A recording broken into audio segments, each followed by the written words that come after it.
അപ്പം അലർജി ടെസ്റ്റിൻ്റെ ഒരു കമൻറ്റ് ഞാൻ കണ്ടതാണ്, അലർജിക്ക് ഏറ്റവും നല്ല ടെസ്റ്റ് ട്രയൽ ആൻഡ് എറർ ആണെന്ന്.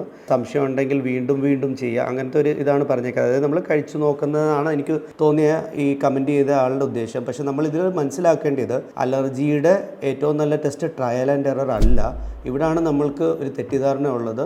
നമ്മൾ ട്രയൽ ആൻഡ് എറർ എന്ന് പറയുമ്പോഴത്തേക്കും നല്ല അലർജി വരുന്ന ആൾക്കാരിൽ നമ്മൾ മനസ്സിലാക്കേണ്ടത് അനാഫിലാസിസ് എന്ന് പറഞ്ഞാൽ തീവ്രമായി വരുന്ന റിയാക്ഷനാണ്. അതായത് സെക്കൻഡുകൾക്കുള്ളിൽ നിങ്ങൾക്ക് ശ്വാസം എടുക്കാൻ പറ്റാതിരിക്കുക, നീർക്കെട്ട് വരിക, പിന്നെ BP താഴെ പോവുക, ചിലപ്പം ബോധം തന്നെ പോവുക, കാർഡിയക് അറസ്റ്റിലോട്ട് വരെ പോവുക. അപ്പം ട്രയൽ ആൻഡ് എറർ ഒരിക്കലും അലർജി സംശയിക്കുന്നുണ്ടെങ്കിൽ പറ്റിയ ടെസ്റ്റ് അല്ല. മൈൽഡായിട്ട് റിയാക്ഷൻ വന്നിട്ടുള്ള ആൾക്കാരിൽ ചിലപ്പോൾ ഇതൊക്കെ മീൻസ് ഈ പറയുന്ന കമൻറ്റ് ചെയ്യുന്ന ആൾക്ക് ചിലപ്പോൾ ഒരു മൈൽഡായിട്ടുള്ള റിയാക്ഷൻ ആയിരിക്കും വന്നത്, അതുകൊണ്ടാണ് അത് സജസ്റ്റ് ചെയ്യുന്നത്. പക്ഷേ അത് സത്യമല്ല. നമ്മളിപ്പോൾ ഫുഡ് ടെസ്റ്റ് ചെയ്യുവാണെങ്കിൽ ഏറ്റവും കറക്റ്റ് ടെസ്റ്റ് എന്ന് പറഞ്ഞാൽ ഓറൽ ഫുഡ് ചാലഞ്ചാണ്. അതായത് നമ്മൾ ഭക്ഷണത്തിൻ്റെ ചെറിയ അംശം കൊടുത്തു നോക്കുക. പക്ഷേ അതിൻ്റെ പ്രശ്നം എന്താണെന്ന് വെച്ചാൽ അത് ഫുൾ സെറ്റപ്പ് ഉള്ള സ്ഥലത്ത് വേണം നമ്മൾ ചെയ്യാൻ വേണ്ടിയിട്ട്. അതായത് എന്തെങ്കിലും സിവിയർ റിയാക്ഷൻ വന്ന അഡ്രിനാലിനോ ഇഞ്ചക്ഷനൊക്കെ കൊടുക്കാൻ റെഡി ആയിട്ടുള്ള ഒരു ഫുൾ എക്യുപ്ഡ് ആയിട്ടുള്ള ഒരു ക്ലിനിക്കോ ഹോസ്പിറ്റലോ വേണം അത് ചെയ്യാൻ വേണ്ടിയിട്ട്. നമ്മൾ അതുകൊണ്ട് തന്നെ അതിനൊരു റിസ്ക് ഇൻവോൾവ് ആയതുകൊണ്ടാണ് നമ്മൾ അതിൻ്റെ ഏറ്റവും അടുത്ത ബെസ്റ്റ് ടെസ്റ്റായ സ്കിൻ ഫിറ്റ് ടെസ്റ്റും ബാക്കിയുള്ള അലർജി ടെസ്റ്റിംഗ് ഒക്കെ ചെയ്യുന്നത്. അതുകൊണ്ട് തന്നെ ഒരിക്കലും